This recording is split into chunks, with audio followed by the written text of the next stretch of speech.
na naman ako.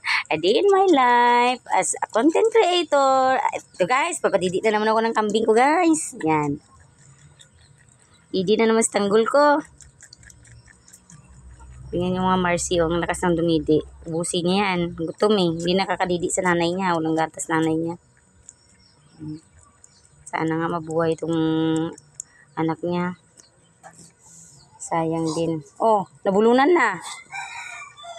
Bulunan ka? Sige na, ito pa. Ubusin mo. Gutom eh. Ubusin mo ah.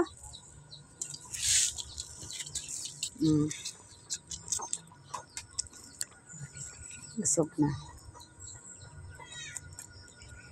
Napadidi ko siya ng bear brand guys. Para lumakas. Kasi itong kambing wala pang isang buwan. Mahina pa. Tsaka walang gatas yung nanay. Hindi marunong magpadidi.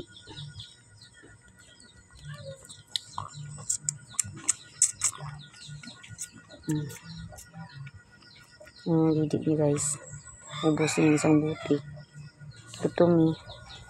Uy, kawawa naman yung tanggol ko na yun. Nagugutom ba?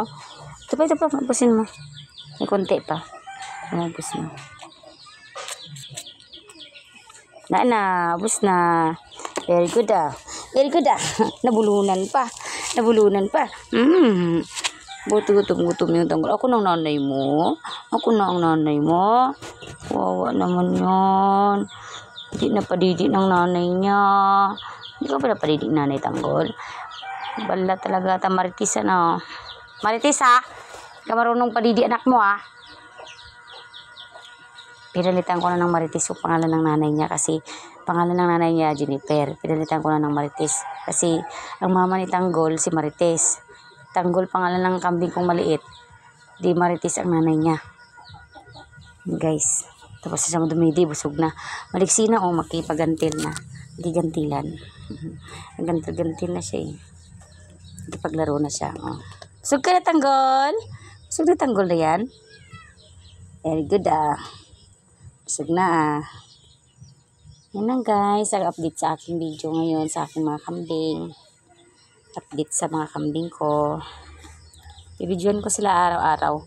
At yung pagpapadidi ko dito sa kambing na to. Kay Tanggol.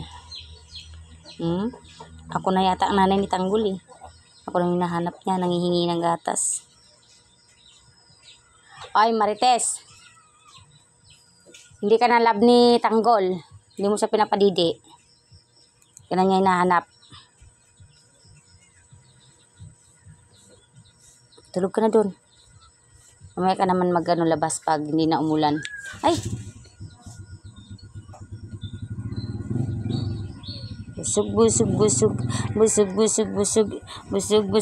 ang kambing namin na yan. Ang tanggol na yan. Hindi siya nakikitabi kay nanay niya kasi nanay nandun Bakit yun dyan. Tapos yung anak niya dito lang sa baba natutulog. Kasi sa kubo natutulog eh. Laka, maraming tae doon tae ng mama mo.